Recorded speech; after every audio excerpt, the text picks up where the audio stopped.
What I Just Done Read. Hello, and welcome back. This is What I Done Just Read, where I read a bunch of books and tell you what I think, in some kind of attempt to get me to actually work my way through my book list. I do have a list.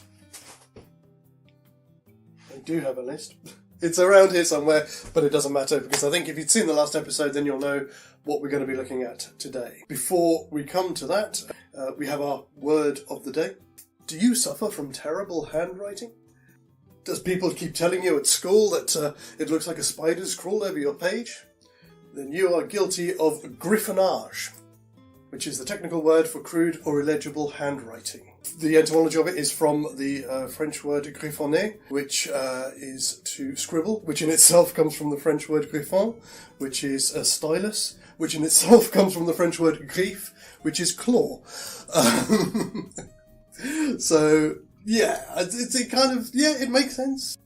That out of the way, let us turn our attention to what we are going to be looking at today, which is what I have just done read. And that is Spirite by Théophile Gautier. As I think I mentioned at the end of the last one, this is a little bit of a cheat, because this is what I have just done reread, and that's kind of part of the reason why I'm using this edition as well, because this is my copy of the same version of it that I'd originally read, because this comes with not just Spirite, but also with another one of Gautier's short stories, The Coffee Pot, as well. Before we get on to the book itself and the stories, just a little bit of background on Gautier himself. He was born in 1811 in Tarbes in the south of France, but ended up living most of his adult life in Paris, although he did travel extensively through Europe. He was a writer, so he was a novelist, a poet, he was an art critic, as well as a music critic. He, at the time, was considered one of the finest and foremost writers of his day, not least by two of his contemporaries and close friends, Charles Baudelaire and also Victor Hugo.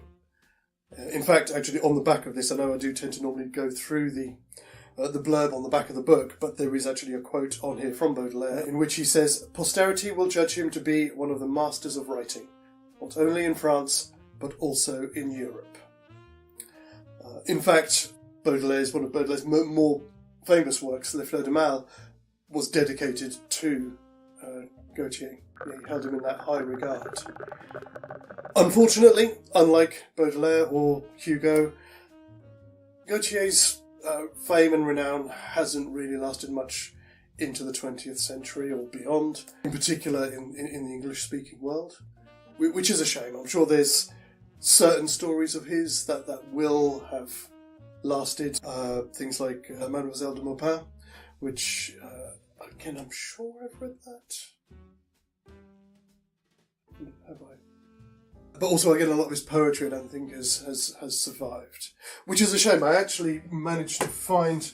Sorry, I know this is a bit of a tangent, but when I was visiting my mum in France, in a second-hand bookshop in France, yes, I go and lose myself in second-hand bookshops everywhere, I found a copy of this Émue Camé, which is Enamels and Cameos, which is one of Gautier's collections of poetry. This edition was published in 1907, which kind of lucky to have, and an excuse to try and brush up on my French reading, because I needed to, really. There's even, I don't know if you can see that, but there's even a lovely representation of the author himself right there as well.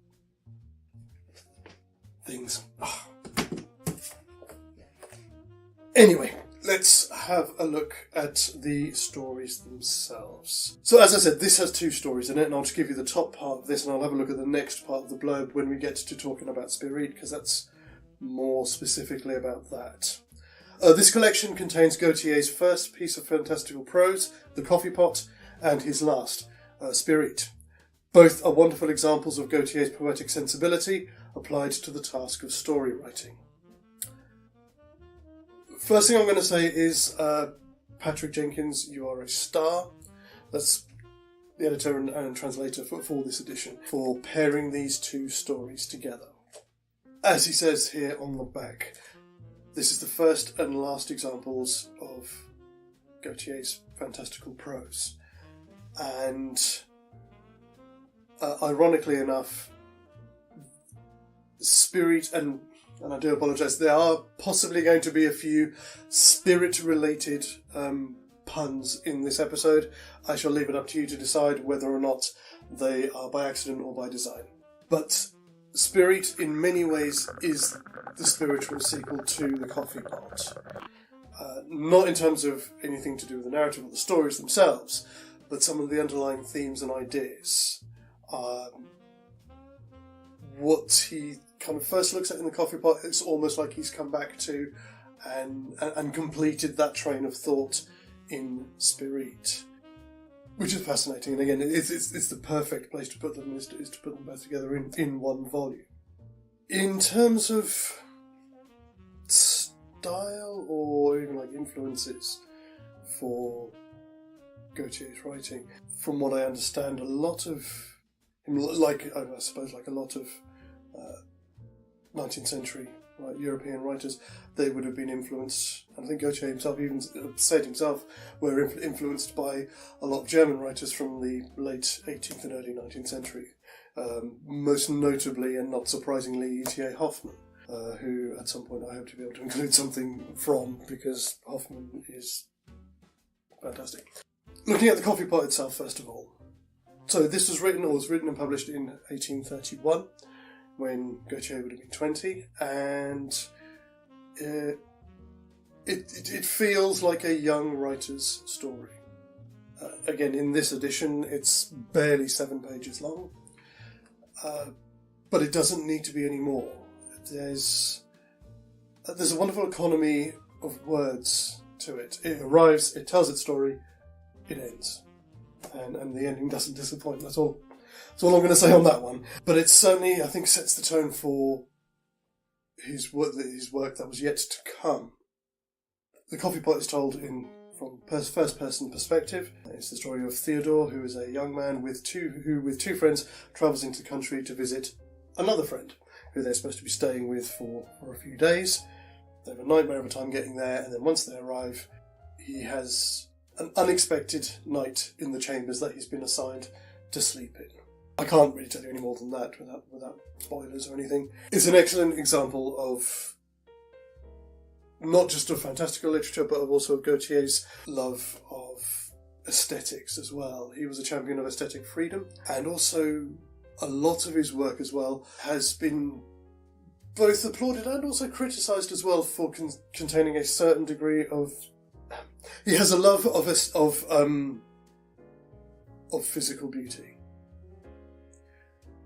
But whereas I think in the past, and even possibly when these were coming out, they were kind of almost classified as being erotic fiction, they're not. I mean, possibly for the sensibilities at the time, they could have construed it as that, but in the 21st century, no, not at all. And I don't even see that even when you read it, even if you're trying to put yourself in the mindset of somebody reading it in the 1830s. I can't see that at all. He includes not just the physical beauty of his characters, but so much of that physical beauty is conditional on what lies beneath the skin. That they tend to come out as being more... there's more of a sense of romanticism in it than there is eroticism or pornographic. That's not what he's trying to do here. And that's equally true in both stories, even though they were written a good 30 years apart. There's more of an emphasis on the physical traits of his characters in The Coffee Pot than there is in Spirite. Which I suppose in itself that could simply be because, one, you've got a young man in his 20s writing that story, and on the other hand you've got a man in his 60s who's obviously going to be looking at life and what constitutes beauty in a very, very different light. But for me personally, as you can probably tell, I can't recommend The Coffee Pot enough. It is one of my all-time favourite short stories. I wouldn't call it my all-time favourite because there's only one for that, which if you are a reader and if you've ever read it, I'm sure you would agree, in the words of a far more accomplished man than me, as Dostoevsky did say, we all come out from under Gogol's overcoat. I think there was only one. It's not even a downside. There is one line of dialogue in the coffee pot that might offend modern sensibilities, and I'm sure it maybe even offended sensibilities at the time. But it's one line. It's a work of fiction. Don't get offended by it. Okay, let's have a look at Spirite. So as you can probably tell, Spirite takes up the bulk of this book. And again, as it says on the back here, his final work of fantastical prose. I believe it might have actually been the last thing that he did write. So it was written in 1865 and published in 1866. And Gautier died in 1872. I'm not aware of anything that he might have done after that. But again, just to give you a bit of an idea from the back here, Spirite is one of Gautier's major prose works, yet one of his most neglected. It is the tale of a woman who dies before the man she loves even notices she exists. There follows a sometimes thrilling, sometimes touching story of the interaction between the spirit world and reality. A mystical masterpiece. And yeah, it is. It's very well realised. Both of these stories as well, I think what I really enjoy about them, aside from the actual plot themselves, is a lot of the set dressing as well. It gives you a real kind of insight into what daily life, certainly more in Spirite, what daily life is for polite society and the upper classes of Parisian society at the time that this was written, because Spirite is set at the same time as it was written in the mid-1860s. And he does take every opportunity that he can to poke fun at that, even though he was a kind of a part of that set to a degree. But he quite happily plays with poking fun at the gentry. But he does it in such a way that it never comes across as being terribly offensive or anything. It's just highlighting what everybody knows is true. One of the things that certainly comes out more in Spirite than in the coffee pot is another aspect of Gautier as a man himself.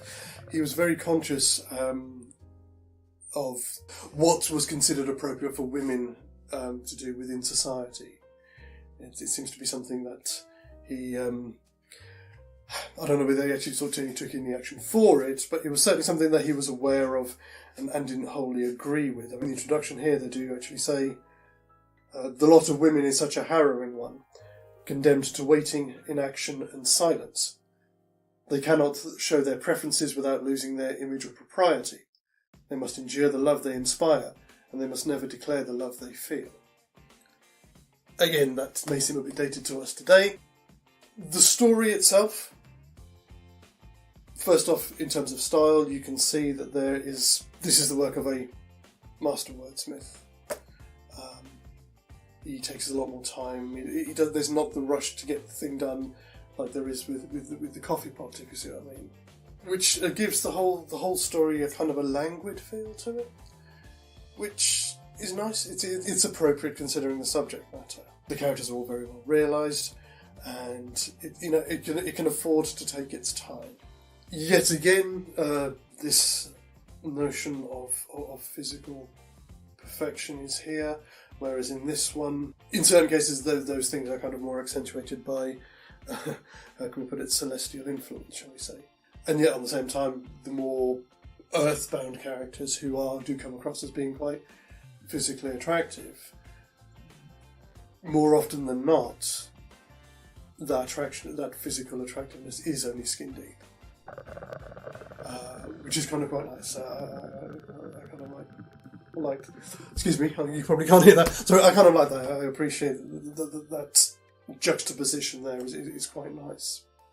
There are two small cons that I have about Spirite. They're not really spoilers, but I will put a spoiler thing on here anyway. So just in case you don't want to know, because if you want to discover it for yourself, if you don't want to hear this next section, then please go to the time code below. Yeah, they're two very minor things. So, as I mentioned earlier, the coffee pot is told in first person, Spirite is told in third person, and the narration in there is fine, it does its job, it's brilliant. Except for at one point, for some reason, he chooses to break the fourth wall and directly address the reader. There's no indication that was going to happen anywhere else, and it doesn't happen anywhere else in the story. Don't know why. And there was not really any need for it when you see it. I'm not going to look it up now because I should have marked it, but I didn't. It just... I don't understand why he did it. That's one thing. And the only other thing is the section in here which are labelled as Spirite's dictation. I understand why he did it, and it's an interesting convention to use.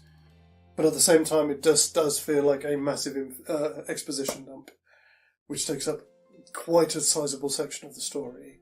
I mean, if you're going to use that trope, and again, obviously, I don't know how much that kind of convention, or how new that kind of convention may have been at the time this was written. It takes away from the slightly more ethereal aspects of the story. I felt that it just, if you were going to go down that road, it needed something more to lift it off the page. I don't know. It just needed something else to make it feel a little bit more larger than life for me. It doesn't take away hugely. I know I still love the story, I still enjoy it, but they're just niggles that I've noticed in there. Jesus, I've probably rattled on for quite a while with this one. I didn't expect to kind of go as long as I have. But hopefully that will make you see that this is how much I love these particular stories, and also this particular writer. It got in mind of adding on one of his other stories later onto the list. Geese? It's not called Geese. No, it's... in French it's called La Mort Amoureuse. La Mort Amoureuse, excuse me, I'll get it right. In English it was just translated to Clarimonde, which is the story of a female vampire who pursues and basically plagues the life of a Catholic priest. Which I do very much want to give a read, and may end up doing it on here. I keep saying that, I'm just going to add to my list so it just carries on forever. Anyway, whew. What I am going to do is, though, I am going to go and give this its star rating in... Oh, God, it's here. I have cleared a space for it. So we go to, as always, the jar of eyes. Yes. I shall be right back.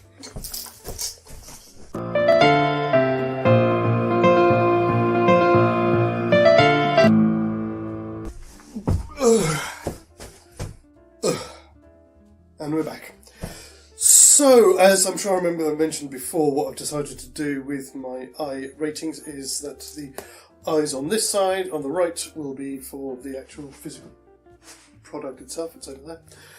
And the eyes on this side will be for, I think, of the content. So not surprisingly, I mean, I should probably be a little bit more discerning than this. I mean, the book itself it's a daedalus classic paperback, so it's serviceable. So maybe in that respect, it doesn't quite deserve the big eye. So we'll try and be a bit more discerning with those in future. But in terms of the content itself, it does very definitely get a large eye. Is this freaking you out yet? Is that... No? Okay, well I'm sure it will do in time as we fill them up. Maybe I'll get some multicoloured eyes next time, I don't know. I'm going to stop talking now. Almost. That can go to one side, Spirite is finished with, and we can very briefly turn to what is next on the list. The list is gone. You'll have to just believe me that the list exists, because, well, go back and check another episode and you'll know that it exists, because there it is. Anyway, the next one, I've kind of leapt a bit further down my list for the next one, because this is a book that has been in my head to read for a while. Don't know anything about it aside from the name and the name of the author, which is The Man Who Was Thursday, A Nightmare by G.K. Chesterton. That's what I'm going to be reading next, and that'll be the next episode of this. Lovely hardback copy here, which I had to try and find. Not worried about the dust jacket. When was this one printed? Okay. July 1947. Lovely. Anyway, I'm going to crack on with this. And I think that must be your cue to get thee gone, and I shall see you next time. Take care. I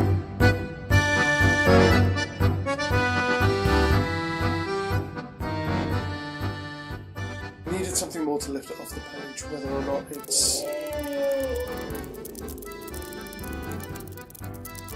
Could you shut the fuck up, please? Thank you.